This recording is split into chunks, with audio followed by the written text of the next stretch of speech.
সব জায়গাতে একই সমস্যা এবং আমার মনে হয় যে শুধু আসানসোল দক্ষিণ নয়, আজকে পশ্চিমবঙ্গে আপনি যদি কুচবিহারে যান, আলিপুরদুয়ার যান, বনগাঁ যান, পুরুলিয়া যান, বর্ধমান যান, মেদিনীপুর যান, সব এক সমস্যা। প্রথম হচ্ছে বাড়ির সমস্যা। প্রধানমন্ত্রী যশস্বী প্রধানমন্ত্রী নরেন্দ্র মোদীজি কোটি কোটি টাকার গরিব মানুষের জন্য বাড়ি পাঠাচ্ছেন, বাড়ির টাকা। দেখুন আপনি চারিদিকে তাকান, গ্রাম মাটির বাড়ি, বাড়ি পাচ্ছে না, কারা বাড়ি পাচ্ছে? টাকাগুলো কোথায় যাচ্ছে? এই যে কোটি কোটি টাকার আবাসের দুর্নীতি, এভাবেই তো হয়েছে। গরিব মানুষ যা টাকা এসেছে তাতে তো এত মাটির বাড়ি আমাদের চোখে দেখাই উচিত না। কিন্তু আপনি কুচবিহার যান, সেখানেও দেখবেন মাটির বাড়ি, বনগাঁ যান, সেখানেও দেখবেন মাটির বাড়ি, পুরুলিয়া যান, মাটির বাড়ি। টাকাগুলো যাচ্ছে কোথায়? বাথরুম, এগুলো শহর এলাকা, গ্রামীণ এলাকা নয়। তাহলে মা মেয়েরা যাবে কোথায় বাথরুম? বাথরুম না। জলের সমস্যা, জায়গায় জায়গায় জল পাইপ বসেছে কিন্তু জলের কানেকশন দেয়নি। কি সাজানোর জায়গা নাকি? পাইপ বসিয়ে বেশ সাজিয়ে গুছিয়ে দিলাম, কিন্তু জলটা চালু করলাম কেন? জল নেই এখানে, ড্রেন নেই। আপনি দেখুন চারিদিকে তাকান, মাটির বাড়ি তার যুগ যুগ ধরে রয়েছে কিন্তু ড্রেন নেই। আজকে বৃষ্টি পড়ুন, আজকে বাড়িতে তো বাথরুম নেই, যে কোনো নোংরা জল রাস্তায় জমে যাচ্ছে, ড্রেন হয়নি। এবং এরা তো মাটির বাড়িতে থাকে, যেখানে পাকা বাড়িতে থাকে। এর আগে যে বুথে আমি গেছিলাম আজকে, সেইখানে শান্তি গ্রাম, সেইখানে পাকা বাড়ি কিন্তু সেখানে নালি হয়নি, রাস্তা হয়নি। তাহলে আপনি কর্পোরেশন থেকে পারমিশনটা দিলেন কি করে বাড়িটা বানাবার? আপনি যদি পারমিশন দিচ্ছেন বাড়ি বানাবার, তাহলে আপনার দায়িত্ব নালিটা করে দেবা।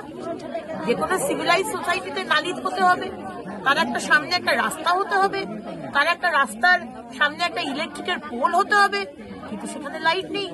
আজকে একজন ভদ্রলোক কিরিট মুখার্জি কাঁদতে কাঁদতে বলছি, দিদি আমার 63 বছর বয়স হয়ে গেছে, আজ যদি আমি বার্ধক্য ভাতা পেলাম না, আমি কি মরতে গেলে তারপরে কি আপনারা বার্ধক্য ভাতা দেবেন?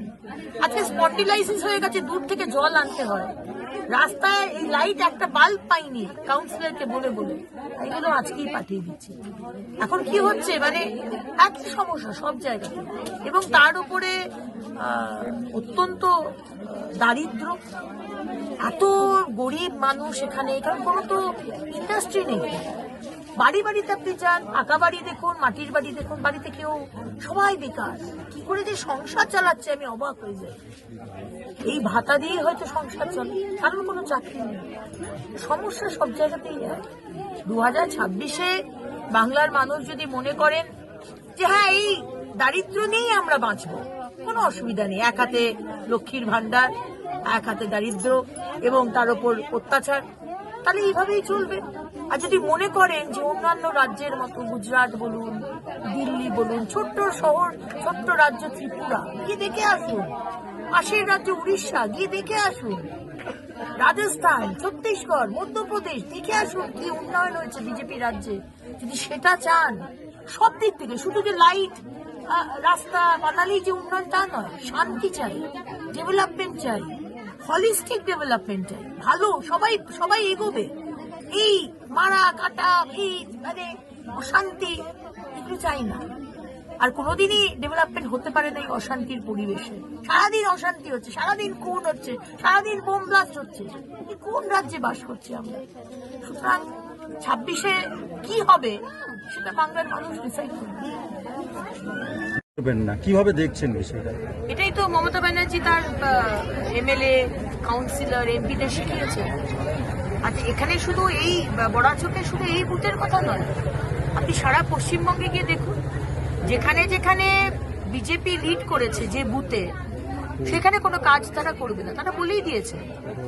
রাস্তাটা বানিয়েছে নিজের বাড়ির সামনে দিয়ে, যেখানে যে বুথে বিজেপি লিড করেছে সেখানে রাস্তাটা শেষ করে দিয়েছে।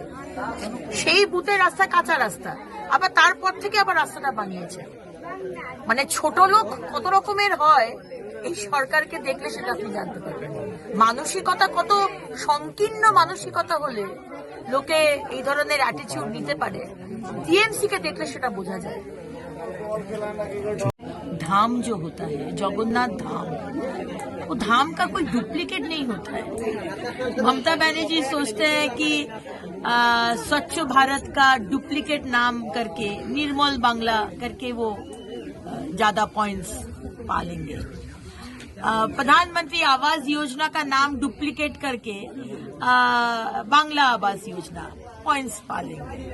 अभी जगन्नाथ धाम को भी, पुरी का जगन्नाथ धाम पृथ्वी में एक ही है और दोबारा बनेगा नहीं। अब हिंदू वोट पाने के लिए दूसरा जगन्नाथ धाम बना देंगे 26 के आगे।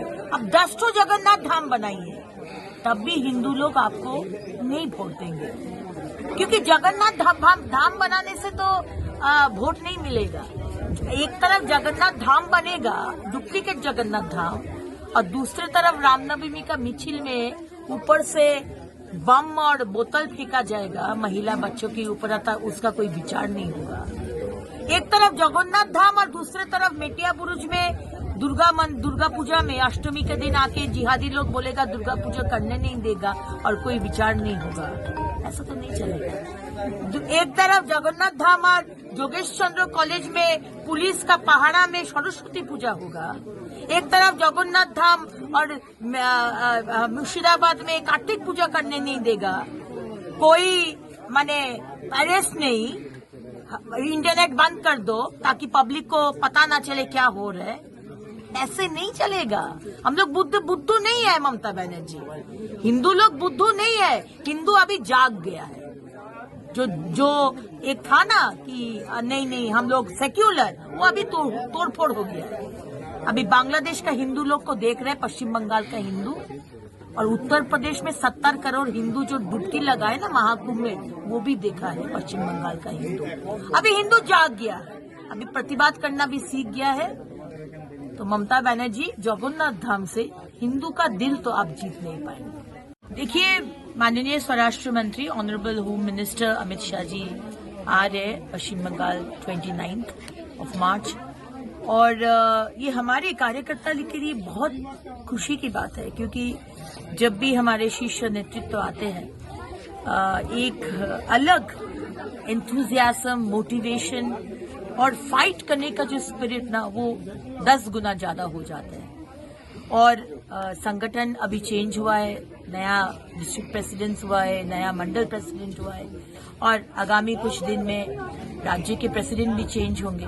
तो सब कुछ लेकर एक साथ 26 के लिए हम लोग किस तरह से आगे बढ़ेंगे, क्या क्या दिमाग में रखना है, किस तरह से 26 में सरकार बनाना है, ये सारे मार्गदर्शन करेंगे हमारे माननीय स्वराष्ट्र मंत्री जी। यही हम लोग का विश्वास है।